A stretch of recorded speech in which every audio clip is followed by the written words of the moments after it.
And good morning. It's 7:04 on this Tuesday, July 16th. It's time to head to Studio B for Coleman and Company. Hello, everybody, and welcome. Here we are on a Tuesday, July 16th, and we welcome you to our program presented by Vanderbilt Wilson County Hospital. Tracy Pope is here, the Director of Community Relations for Vanderbilt Wilson, and has a guest as usual this morning. Tracy, good morning to you. Good morning, Coleman. How are you? Doing well. We were just talking. It's been a fast summer. Memorial Day just flies by after you get through Memorial Day.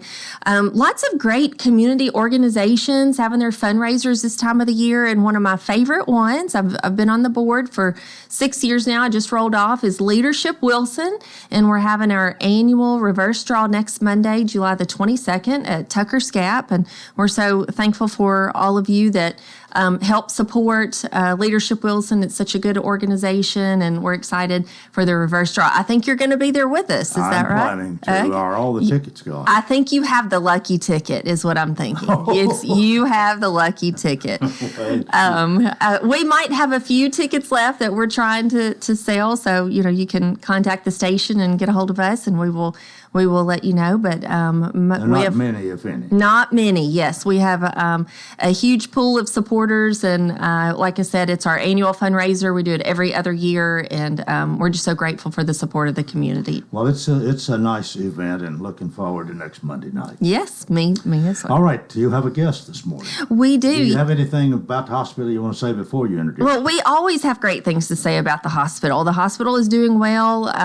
Like we said, this year we're celebrating our 5th year as Vanderbilt, invested over $40 million in the hospital, the infrastructure, the services, and our guest with us, Miss Katie Lang, she's one of the additional resources that we've been able to bring to the Wilson County community with the Vanderbilt Ingram Cancer Center at Wilson County, and she's the director of Vanderbilt Heredity Cancer Clinic. So we're excited to hear about what she has to tell us. Katie Lang, good morning. Good morning. You've been here at least once before. I have. I'm happy to be back. Well, we appreciate having you this morning, and let's just start out by letting me ask you, what is a genetic counselor? That is a great question.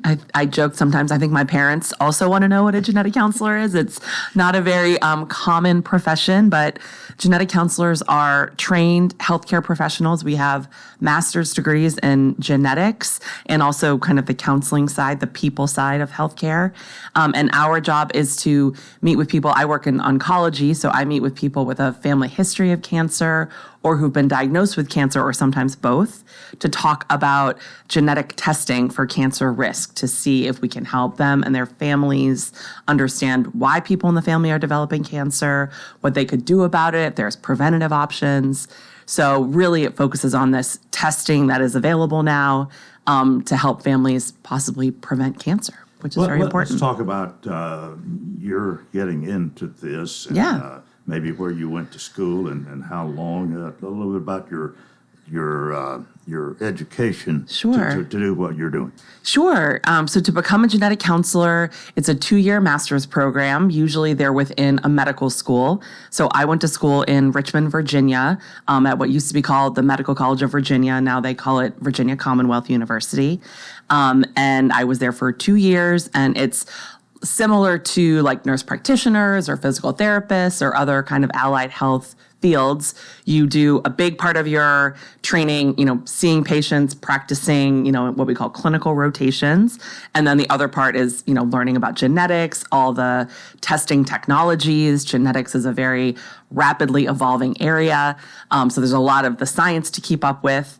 And then on top of that, we train with like school counselors and people becoming social workers on what we call the psychosocial aspects of, patient care, which is, delivering difficult information to people, helping to make them to feel empowered by that information and take the steps to, take care of their health and share that information with their families.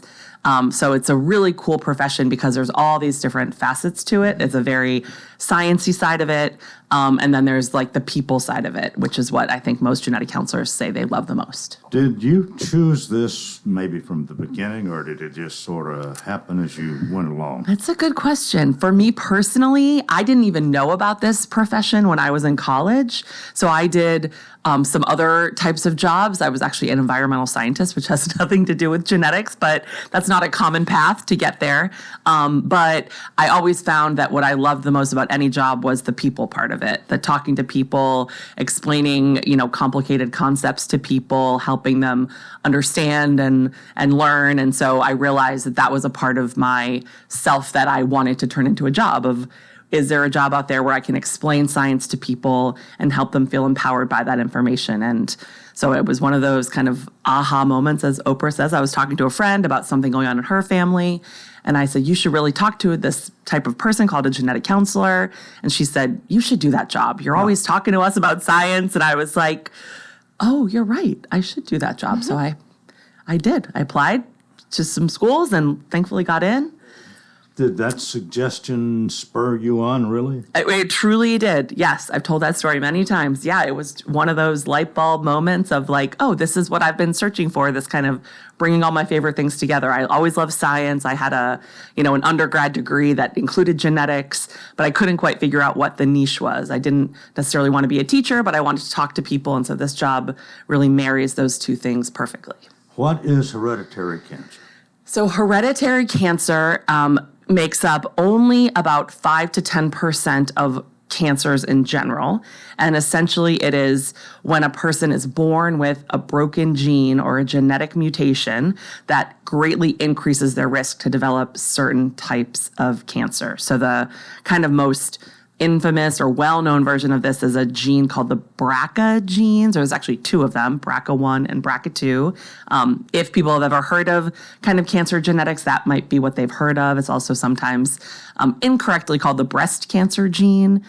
Those genes are actually related to several different types of cancer, but there's many, many genes like that we can do genetic testing for. So some people, again, if they've heard of this, they may only associate it with breast cancer and genetic testing, but we can do genetic testing for prostate cancer, colon, melanoma, ovarian, uterine, you name it. There's going to be genes associated with it. They're not the cause of most of those diagnoses, but for some families, 5 to 10% is still a lot of people, millions of people around the country. And the kind of scary part is that research tells us that probably maybe about 90% of people with a genetic mutation for cancer don't know it because this is not something that has kind of been easily accessible. And people, I think there's also perceptions about difficulty getting genetic testing. People assume it's too expensive or they're going to lose their health insurance. And those things tend not to be the case. It's actually easier to get, I think, than people think. Well, who should consider genetic testing? It's a great question, and it's kind of an old-fashioned answer, which is the first step we always ask people is, what's your family history? And we appreciate that is not always easy to come by. It is not uncommon that people don't want to talk about cancer. It can be emotional to discuss. There's kind of a stigma or taboo in some populations or some age groups maybe. They don't want to, think about that or talk about it. They don't want to worry their relatives and share that information. But it is so incredibly important to share that information with your family because you could literally help prevent, your relatives from developing cancer if they understand what their family history looks like. They could access genetic testing. They could access earlier cancer screenings. So while we always respect people's, privacy and desire to, not share this information, we also feel like maybe they've never been told how important and empowering it can be for their loved ones, their children, their grandchildren to share any details they can. And primarily what we want to know is what type of cancer was a person diagnosed with and how old were they when they were diagnosed? Because what we know from research is that cancers diagnosed younger than normal for that type of cancer seem to be more likely to be hereditary. So a breast cancer or a colon cancer before somebody's 50 years old makes us more suspicious that it was hereditary versus one diagnosed much later in life. And the person could be, thriving, a cancer survivor, and they could still have a genetic risk. So it's not just about people that they may have lost in the family to cancer. It could be people that survived their cancer for 40 years. They could still have something genetic that we could test for. Okay, it is time for us to take a break. My guest is, in addition to Tracy Pope, is Katie Long, Director of Vanderbilt Hereditary Cancer Clinic, and we'll talk more in a moment here on Coleman and Company, FM 98.9. And let's see what's happening on the roadways. Thanks to Bates Ford, and get a battery installed on most vehicles. $149.95. Bates Ford, 1780 Franklin Road.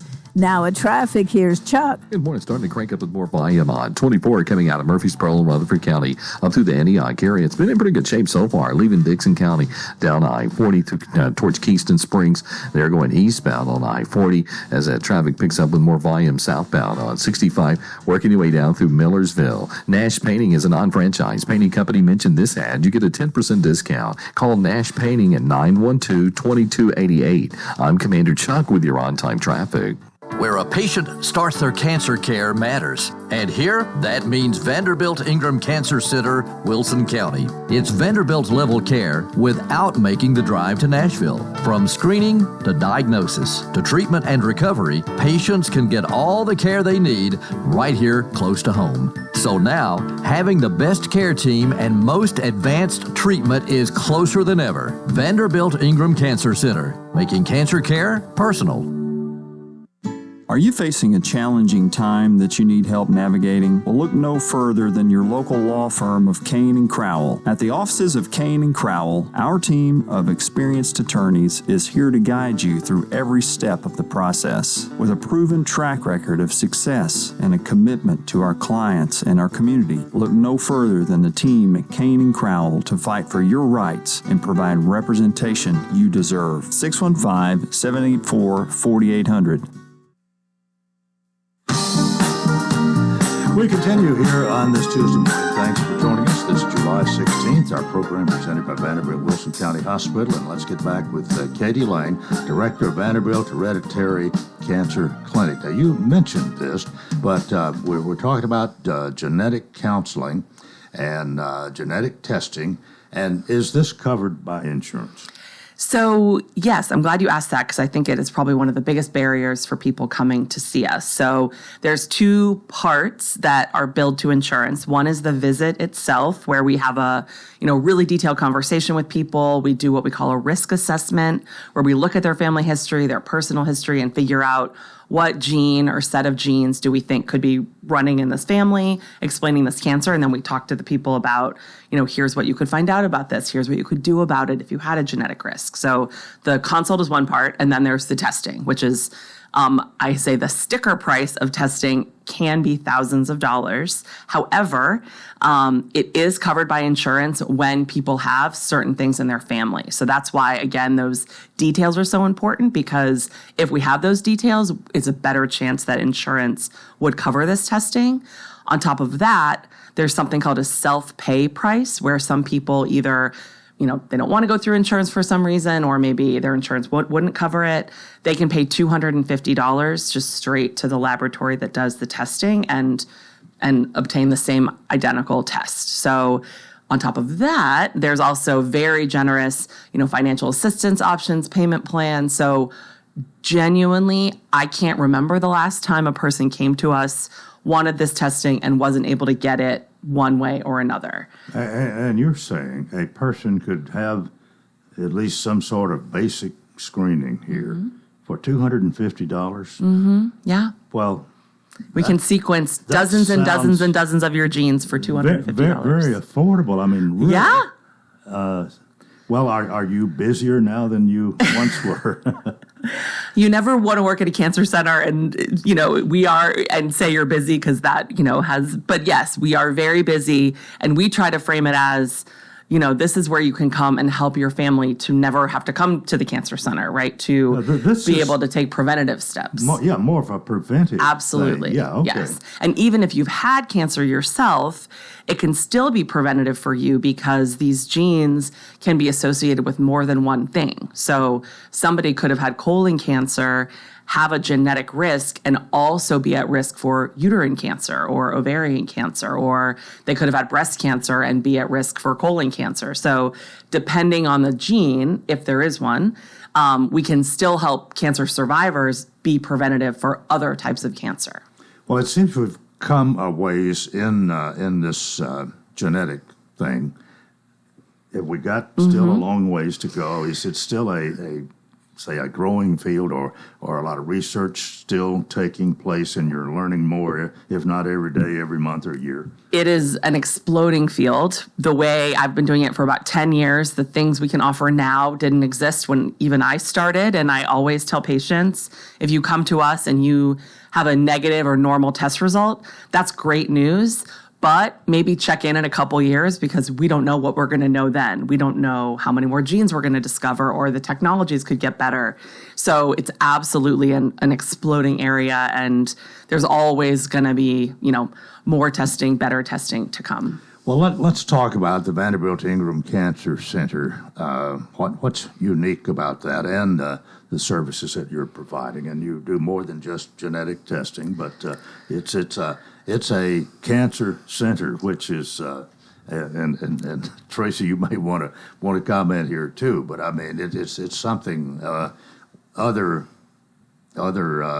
cities the size of Lebanon or Wilson County may be a little bit envious of that we Absolutely. In 2019, when Vanderbilt acquired the hospital, the very first service line that we focused on was bringing the Vanderbilt Ingram Cancer Center here to Wilson County. And we were able to obtain a certificate of need and start the renovations for the area at the hospital that had been vacant for over 5 years. And we were able to open our doors with the Vanderbilt Ingram Cancer Center at Wilson County in 2020, and it is a fully comprehensive center. And when you say comprehensive, we have radiation oncology, medical oncology, genetic testing, additional service lines that support patients and family members that are going through cancer treatments and cancer. When we first opened in 2020, we installed an Ethos linear accelerator, and at the time it was the 4th in the nation to be installed and the first in Tennessee. Now, almost 5 years later, our downtown campus has an Ethos linear accelerator, and it is the standard of care. But at the time, that is the investment that Vanderbilt was bringing to Wilson County. Along with Katie and the genetic testing, this is like we said, just a comprehensive cancer center, and we're so fortunate to be part of Vanderbilt. If somebody has some questions about this and wonders if this is for them, and I imagine a lot of people might, where's place to start? They call you, they call the hospital. What do you do? Yeah, they can call our clinic directly. If you go on the Vanderbilt website and just put in hereditary cancer, we pop right up with our phone number. We are always happy to, help answer questions for people before they come in. We also actually are offering a new service to anybody in the state of Tennessee, which is a free webinar that people can sign up for and attend, and kind of instead of an appointment, just if they're not sure, if they just want to have basic questions answered.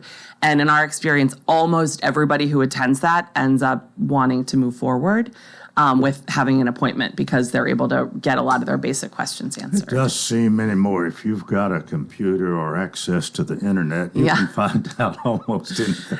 We're trying to take advantage and expand access that way. Yes, absolutely. It is amazing what you can, if you just with playing with the computer a little bit, what you can learn. Absolutely. And we also, bad, I guess. Yeah, right. That's very true. We also, yes, if you are Googling genetics, just be careful. There's some not great information out there. But the other thing that we offer in our clinic, about 2/3 of patients that we actually see by telemedicine. So they never have to come to Nashville. They can be at home. Some people do it from bed, from their couch, with their animals around, very comfortable. We have a conversation. And then if you opt for testing, somebody will actually come to your house for free and do a blood draw. And then we can disclose your results to you by video. So you truly can do the entire process from home, even including a blood draw for the testing itself, and it's incredibly convenient. One of the things we talk about quite often is the fact that so much can be done here without traveling to Nashville. At what point would it be maybe necessary to go to Vanderbilt in Nashville? You probably have a few people that do, but what percent maybe you take care of here? It's really the telemedicine that we offer outside of Nashville, because we see people from not just all over Tennessee, but all the surrounding states. There aren't a lot of clinics like ours kind of anywhere. So we try to really expand our access through the telehealth, which we get great feedback that people find it so convenient. It's easy. It's nice to not have to go anywhere. Even if you get in the car and stay local in your community, it's still nice to not even have to do that. Yeah. And within the Vanderbilt Ingram Cancer Center, we're bringing additional services right here to Wilson County. I know that we've started brachytherapy at our facility. We have surgical oncology, medical oncology, radiation oncology. So we are continuing to bring additional services. And if you do have a very specific type of cancer that you do need to go downtown, we help navigate that process as well. But we're just bringing more and more physicians and specialties here to Wilson County. How are you able to stay up to date on all? I mean, it does seem that we're learning more and we're learning quicker, and there's so much to stay abreast of. How do you do that? Oh, that's a good question. It's a challenge. We have a very tight genetic counseling community in Tennessee, which is wonderful. So we have colleagues, across the state from other institutions. There's a lot of networking that goes on and, what we call professional development. So meetings, conferences, of course, just good old fashioned, reading papers that are published on genetics. So because Vanderbilt is such, a research center, some of the people in our clinic are the ones publishing a lot of those papers. So that's another way that we just talk to our colleagues and read what the work that they put out. And that really helps us stay on top of. Absolutely. Being part of a nationally renowned academic medical facility, Vanderbilt values education, and that is what, we learned here at Wilson County during COVID, is just being, we are our partner and extension of the downtown campus, and the knowledge and experience and expertise with our physicians, our clinicians. We are experiencing the same high level of care that you receive downtown, and that is just so fortunate for Wilson County. I know I've said that over and over, but I just cannot stress enough the value that Vanderbilt has brought to this community. One other thing for Katie, a few recent developments in the field of cancer genetics that you find most exciting. Are there some recent ones? Oh, absolutely. So one huge area that Vanderbilt truly has an incredible amount of expertise in is what's called molecular therapy. So this is the idea that we don't treat every cancer the same. We want to know the genetics of a person. That's what we do in our clinic, but also the genetics of their tumor or their cancer. And that can lead to different specialized treatments that work particularly well because of the genetics of their actual cancer. So it's incredibly fascinating. We have the head of our cancer center, Dr. Ben Park, is a world-recognized expert in this area. He hosts something called tumor boards, where doctors from all over the world can present cases about this particular thing, about tumor genetics and targeted cancer treatments. I recently was working with a family who had a relative who lived overseas, and we got her sister's case presented at our Vanderbilt tumor board from Asia. So it really, it's not even just Wilson County and Tennessee. We're trying to help people all over the world with the cancer genetics knowledge at Vanderbilt. But all of that is funneled into to what we know. I mean, everything's not just alike, but you're learning. You're learning all the time. Always. And gathering all of this, and it's available. The research that's been done, the progress that you have made, and it's there. Yes. Yeah. I mean, one thing we know about genetics is that everyone's genetics are unique to them, even, within their own family. So truly, the goal of what we call personalized medicine is making a plan either to treat cancer, prevent cancer, tailored to that specific person. Okay, we got about a minute left here this morning. If somebody wants to contact you, let's go over that again. What's the best thing to do? So they can find us on the Vanderbilt website, or they can just call us at 615-343-7400. Well, Katie Lang, thanks so much for being with us today. Director of Vanderbilt Hereditary Cancer Clinic and Hereditary Cancer Clinic, get it right. And Tracy, thank you. You got the last 30 seconds. This has just been a wonderful show this morning. I mean, just talking about the Vanderbilt Ingram Cancer Center and the specialty that Katie has, and the telemedicine portion, the convenience, the affordability. I mean, it really is a myth, I think, in her specialty of what people think about it. And we just, we want our physician clinics to understand and know that it is right here for their patients, to help support them, to prevent cancer for family members, and it's really affordable and attainable. And with what we've talked about here, should offer hope to someone too. That's what we hope. There's a better chance with all the knowledge that's available now and the way that you're able to obtain all of this. Their hope is greater if you're diagnosed. Absolutely, yes. Well, that is part one of Coleman and Company, brought to you by Vanderbilt Wilson County Hospital. We got more. Hope you'll keep it right here, FM 98.9. And let's see what's happening on the roadways. Want to thank Absolute Kubota. High performance, high horsepower, 0% financing is still a thing. Now is the best time to save on new Kubota L-Series tractors, rated #1 for durability and owner experience in the U.S. Absolute Kubota, 1506 West Main. Now at traffic, here's Chuck. Boy, let me crowd it out here now. 65 southbound as you work your way down past Trinity Lane. It's starting to build right on schedule out here on 24 as you work your way up through the Hickory Hollow area coming in from Murfreesboro, Rutherford County. Traffic's on the increase quite a bit, actually, the last few minutes. 65 there coming up through Spring Hill. Prince's Hot Chicken has new items on that menu. Check them all out today. You can even order online. princeshotchicken.com. I'm Commander Chuck with your on-time traffic. Hello, Wilson County. I am Derek Hammond, and I want to be your next assessor of property. Just like you, I'm a concerned citizen and property owner. I've spent the last 28 years of my career preparing for this opportunity. I am the only candidate who holds the Tennessee Master Assessor's certification offered by the State Board of Equalization. On Election Day, vote Derek Hammond for experience and expertise. Paid for by candidate. What is your passion? How can you use that passion to enrich your community? Hi, this is Melanie Minter, President and CEO of the Lebanon-Wilson County Chamber of Commerce. Your chamber is the resource for making connections to fulfill your passion. Whether education, nonprofit, agriculture, entertainment, or government relations, Wilson County offers a place for you to be involved. Your chamber connects businesses, individuals, and your passion to the community. We have an enthusiasm for excellence. Join us and catch the spirit. Call or visit our office at 149 Public Square in Lebanon.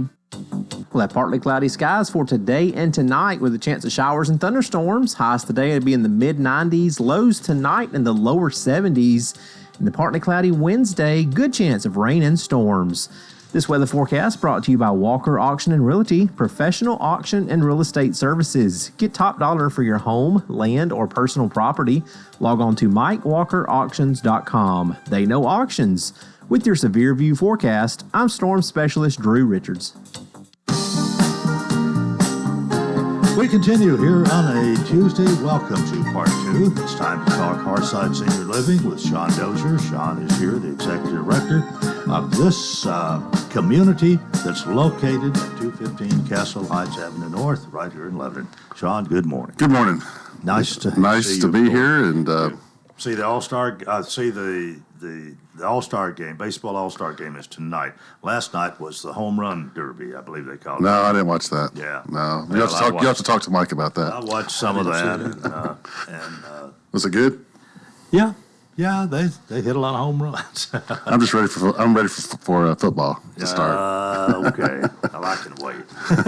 But we better get busy here. Hearthside Senior Living is a retirement and assisted living community and been going strong since 1994. Sean hadn't been here all that time, but what is it, 5 years? 6 years. 6 years. 6 years, yeah. You've been the executive director, and you've seen quite a bit of change. Seen a lot of changes. You know, I met with a couple yesterday, Keith and Ginger. They're moving to 404 Dudley, and We signed a contract for them to move in. That particular house, since I've been there, has had 3 different folks, and it was nice to be able to call them a couple weeks ago, and they came in yesterday with their daughter, and I explained the whole contract, and we signed it, and they're going to move in a couple of months after they sell their house, and we're going to paint it for them, do new flooring. And when we meet with them, I explain to them that this is what we like to say, maintenance-free living. We do light bulbs, we do filters, we do your appliances. We take care of most things in the house, and we don't do housekeeping, we don't do moving services, but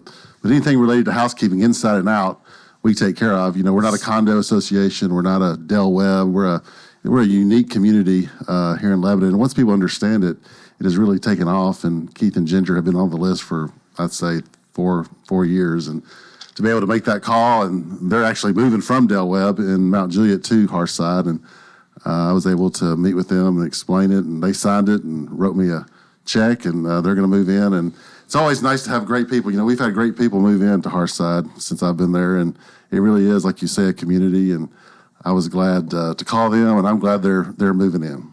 Well, whether it's the retirement, and that's what we're talking about here, or the assisted living, you offer both, and I know it keeps you busy. Well, the assisted living, we've had 2 rooms open up, and Jan, our admissions director, she's making calls down our waiting list to see who's ready to move in. And once they move in, we don't charge a community fee, we don't charge a move-in fee. We just charge you 1 fee to move to a month, and people like that. And 99% of the communities out there charge a move-in fee, which is quite expensive. We don't do that, and people are thrilled when we say, you don't have to charge a move-in fee.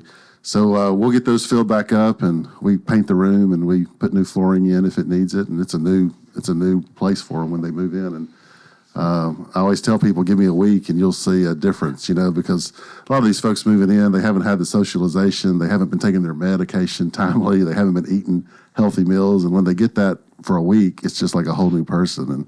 And you've seen this over. I've seen that over and over again, and most of the time I'm right. And it's the family's happy, the residents happier, and it's just a good situation. Assisted living sometimes gets a bad rap, or nursing homes get a bad rap, but really they do a wonderful job when it comes to providing a quality of life for a person in that season. Well, it's not. It's not a total family thing, but you have a lot of. It is, in a sense, a family of people over there. It is, and having that daughter there yesterday with Keith and Ginger, I really like that because one day I'm probably going to have to write a check back to them, and I like the family to understand what the process is, and whether it's the retirement community or the assisted living, and they feel a part of it. And I think when you walk into Harshside, you'll notice a difference. People tell me all the time they notice a difference, and I guarantee you when you walk in Harshside, you'll feel part of the family. And it's 3 meals a day. 3 meals a day, you can't miss it. Over there, 3 meals a day. I did. I shouldn't say this on the radio, but I started limiting the ice cream. Oh. We were getting ice cream out every meal, and it was starting to eat into my budget a little bit. So I've limited and this is not a popular decision, I have to tell you. So I may have to revert back to giving out ice cream every meal. These people, these residents, they want the dessert first. When you get a certain age, you want your dessert first, and if you have to. You might have to limit it considerably if you're going to do it every time. Well, we do. We've been doing it every time. We used to. When I first got there, we had a ice cream machine out in the lobby, and we were just giving away ice cream to everybody, and that came in the building, and you can't survive on that, So we're not Baskin Robbins. So anyway, I had to limit it, and so anyway, I may have to reverse the decision because some of the residents are not too happy about my decision. But they do get a dessert. They get a dessert every meal. Yeah. They get fruit every meal. But on top of that, we were giving them ice cream every meal. And I don't know why I'm talking about this on the radio, but I had something to talk about. Well, it does show that you do have some hard decisions sometimes. Yeah, that's really hard. How about a horse? I mentioned her husband last week, Andy Willis. I want to mention Dawn Willis this week because it's her birthday, and I wanted to give Dawn Willis, kindergarten teacher at Coles Ferry, happy birthday.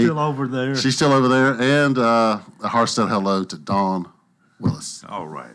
Well, Sean, thanks for being with us. And if you want to know more, you can always go by and see him at 215 Castle Heights Avenue North. But you welcome phone calls as well, 615-443-1994. And our website, hearthsideliving.com or .org. Okay. See you next time. See ya. Thank you. Okay, we're about 21 before the hour, and Mike Jennings is joining us this morning. Mike is the mayor of Watertown. Mike is the county attorney, and as I have said so many times, the Tennessee Vol fan extraordinaire, and not just football anymore. No, I like them all, and we've had a successful summer. You were in Omaha for the... I was. You went, came back, and then went back to Omaha. Went back.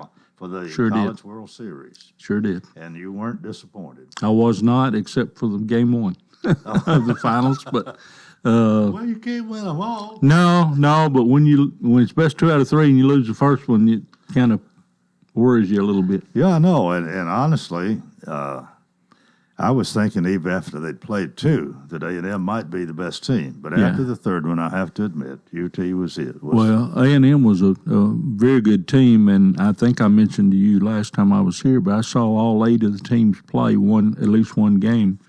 And after that round, I left there thinking any one of these 8 could have won it. But when you fall into that loser's bracket on the first game, it's tough to come out. Yeah. And Florida found that out. But Florida had a very good team. Yeah, and you know what happened with the A&T coaching staff going to Texas? Yeah, that didn't smell right. All that happened within about 18 hours after the end of that game the night before, and Texas A&M was still in town because Tennessee was still in town. They didn't go home that night. Don't understand all that and don't want to get into it, to be honest. That would have left a bad taste in my mouth. Something terrible that happened over the weekend, and we haven't talked much about it on the program. Didn't have a lot of time yesterday. Mayor Hutto mentioned it, but of course I'm talking about the attempted assassination of President Trump, and it's amazing what all has happened, and there's so much we could. I mean, well, if you want to talk about it, I guess you go to one of the television talk stations. shows. They're talking about it all the time. We don't want to do that here, but just mentioning it, it's in my mind, it's a miracle that Donald Trump is alive. Absolutely, and if he hadn't turned his head, he probably would not be.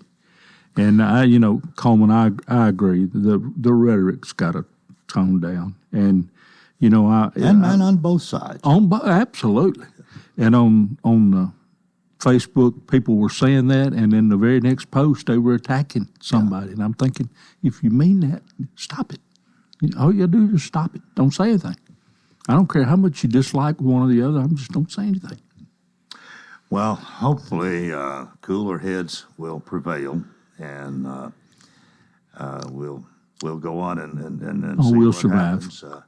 There's we'll survive. Been a lot of negative comments from everybody. Everybody. And we'll see what happens. We'll survive. I don't think there's any question who's going to be the Republican nominees now that he's chosen the vice president, the senator from Indiana. Yeah. Vance, I believe. Ohio, isn't he from Ohio? Oh, yeah. I believe it.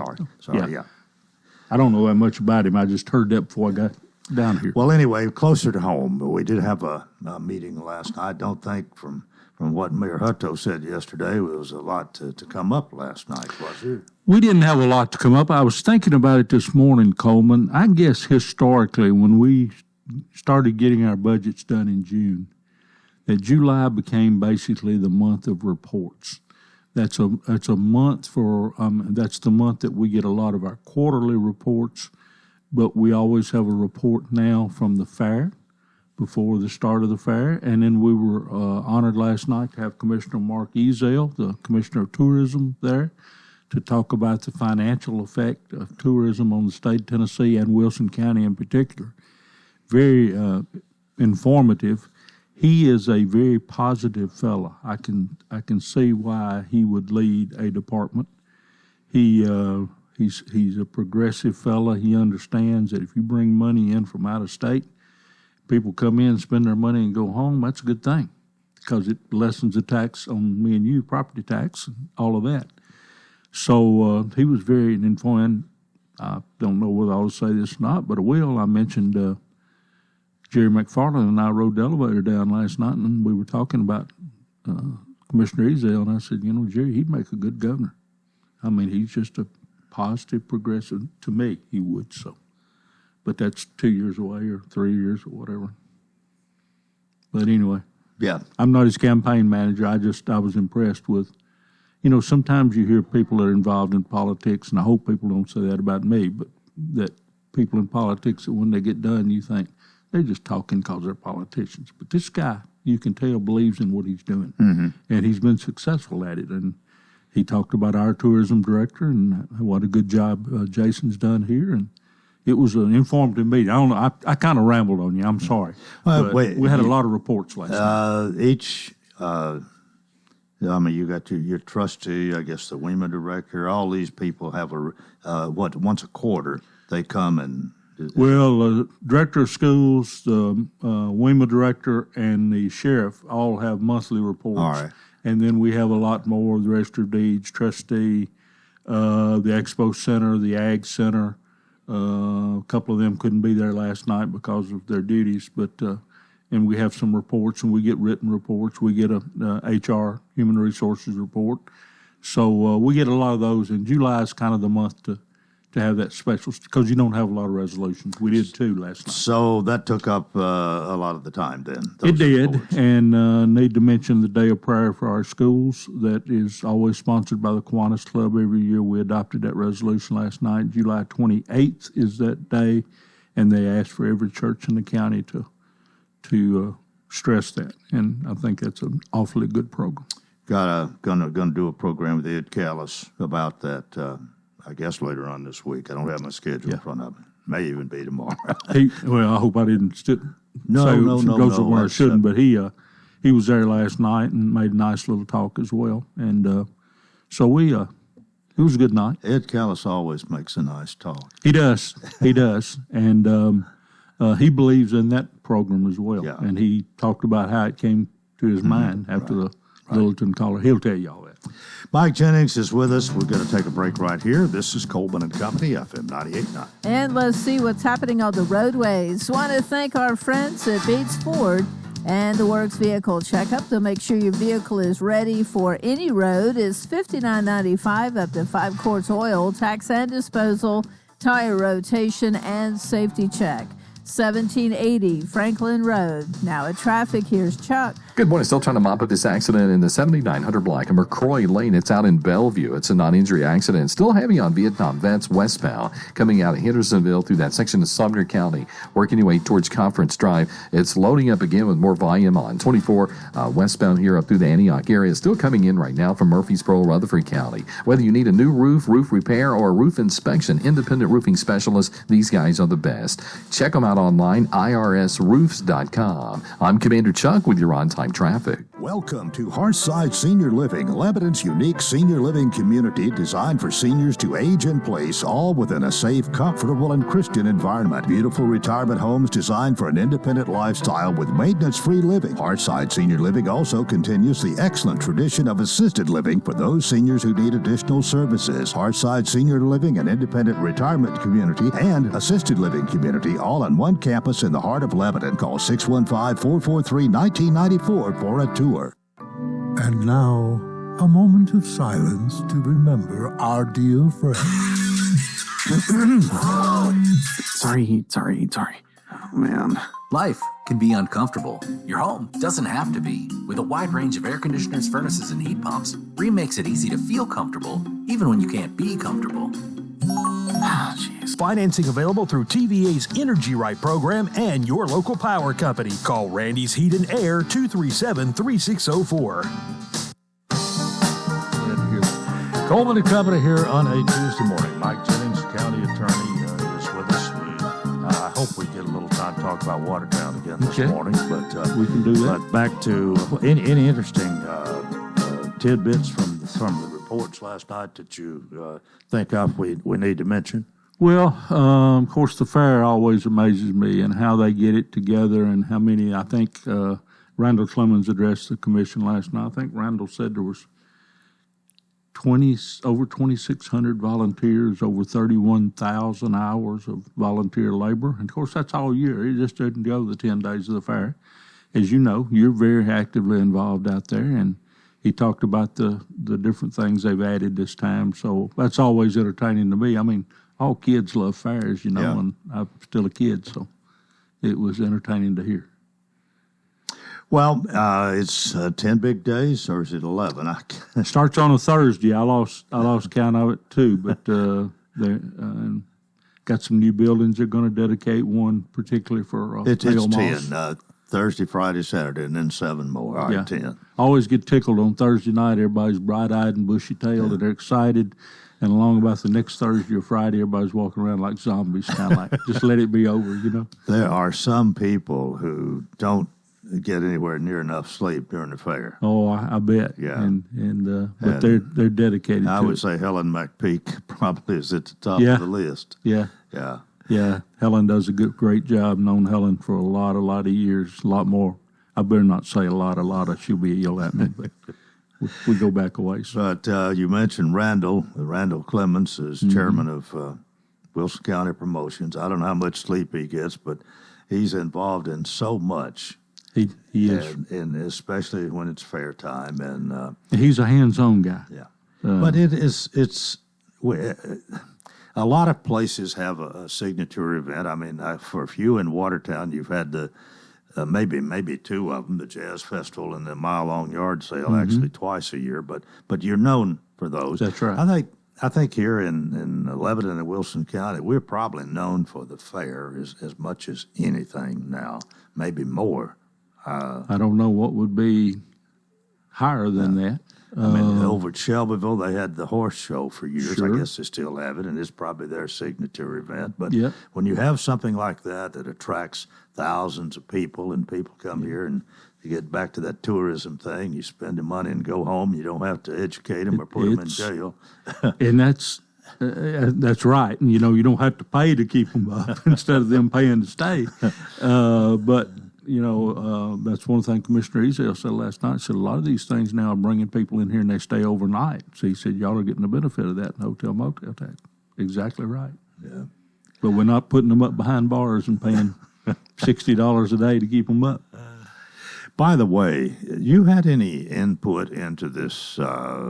I don't know what we're going to call it, but it's going to be a courthouse, but it's going to be the building that's going to go up eventually where the Highland High Church of Christ property was, and where that building still is. I guess before long will be torn down, and this other one will go up, but it takes time to do that. But have you been in either as an attorney or as our county attorney or mayor or whatever? What kind of input you had into that? More as county attorney. I've not been involved in the bidding process as such. That's the finance department. Of course, the mayor's been involved in with the judges. He's done an excellent job of having all the courthouse people. In fact, he's brought them all together, and they're all of a common goal.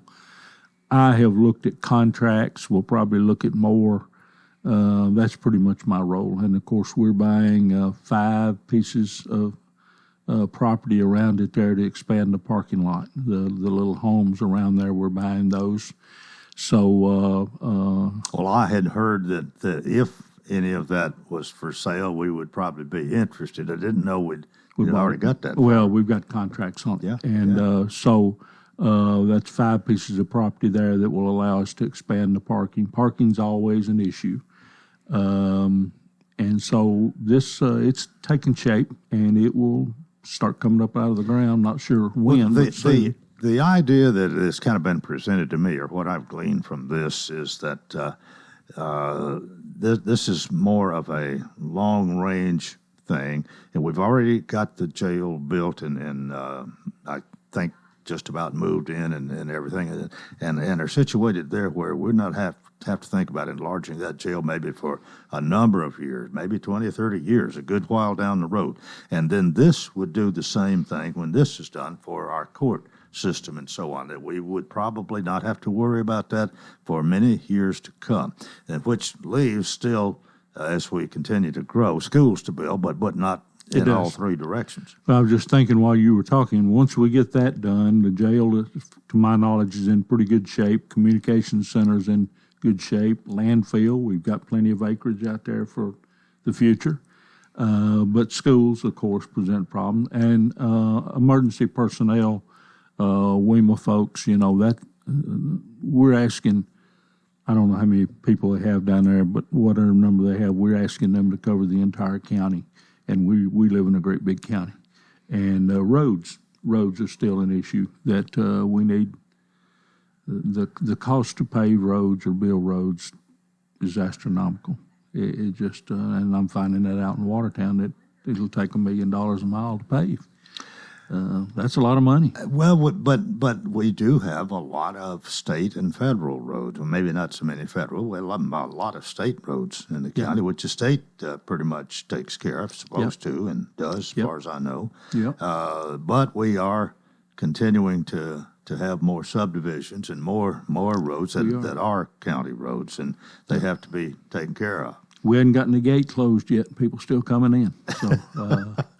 And I don't remember if Director Luttrell said last night what his pre-enrollment is for the schools. He may have said, but I feel comfortable in saying it's going to be more than it was when they left school in May. And people are wanting to move here. If you'll notice some of the, I noticed particularly because of where I live, Coleman, but some of the sales advertisements now for auctions or just listings that say located in the highly desirable Watertown school zone. Yeah. And that's true. Yeah. I mean, our numbers have grown. One of the things that's happened since you were here last was a decision about the property out here in the Tucker's Crossroads area. And they put on quite a demonstration with the tractor brigade and all of that. At least they got some attention, some television news and whatever. But it's a unique the approach. powers that be declined this. What do you read into all that? First of all, I came back from Omaha to be there for that, so I knew it was going to happen. Didn't know about the tractor thing, but that was pretty impressive. There were. I think the Planning Commission made the right decision. Now, I've got to be careful saying that because it's been appealed up to the County Commission. But based on the evidence that I heard that day, let me say it another way. There was a basis to deny it, a legal basis, in my opinion. Now, could they have approved it? Absolutely. There was a basis for that, too. So not trying to talk like an attorney, just trying to say there was something on both sides. But a lot of the things we see are pretty much clear cut. They've got to be approved because they comply with all aspects of the law. This one had some questions about it. Yeah. So. Well, the people there, it's been a rural area forever, and they want to keep it that way, and that's I can understand. I certainly understand. I mean, I can see both sides of this, but a decision has to be made, and right now it's been made. Will the appeal process change it? We'll wait and see, I guess. Yeah, we will, and I suspect we've not heard the last of it even after the county commission considers it. Okay, got a little time to talk about Watertown. All right. What's the latest, and as far as your sewer and project? Sewer project's well underway. In fact, we'll have a street closed today while they work on it. I think they have sent out notice to everybody that those that live there will be able to go back and forth to their homes, but won't be able to pass through while they work there. So we're seeing a lot of work, and hopefully a lot of good will come out of it. That's the goal anyway. Oh, yeah.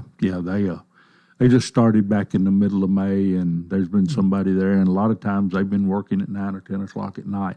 Now, that the heat may have something to do with that, but I also know that some of the subs are from out of this area, so they may be coming in here and staying overnight and saying, let's work, a lot of hours and get in, get out.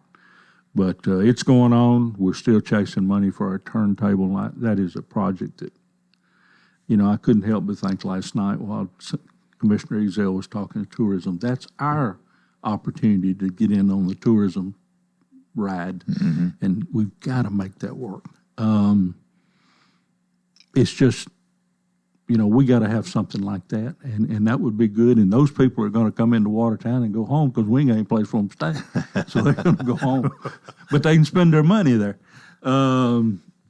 So we've got that going. We're going to have a water project going soon to refurbish our big water tank up on the hill. I'm sure it's a fancy name for it. I call it the water tank. And we've got all kinds of stuff going on right now. What about your paving, road paving? That's coming down the road once we can get this done. You can't even start that until you get through with the excavation, digging, whatever for sewer and the water lines. I just don't think it's feasible to do that. But it's coming. It's coming, and we got to figure out how much we can do with what money we've got and where we can find some more money. I don't know whether we've mentioned this before with you or not, but no Watertown Jazz Festival this year. No Watertown Jazz Festival, and I'm going to miss that. Well, John Jewell, I talked to him about that. He's got a personal project going, and he says that's got to come first. And sure. And no one, I guess, stepped up to take his place there. John's a worker on that, and he pretty much he just pretty much designed it and made it if we operate. miss the Jazz Festival 1 year. Hopefully, it'll be back next year. I hope so. It is, as you mentioned earlier, a signature event for us, and a lot of people came from a lot of areas. Yeah. Mike, thanks for being with us. Sure. Hopefully we'll see you in the month of August. August, yeah. I know, I forget what day it is, but I plan on being here. All right. Mike Jennings, our county attorney, and that is it for a Tuesday. Please join us tomorrow for Coleman & Company. Till then, I wish you a terrific day.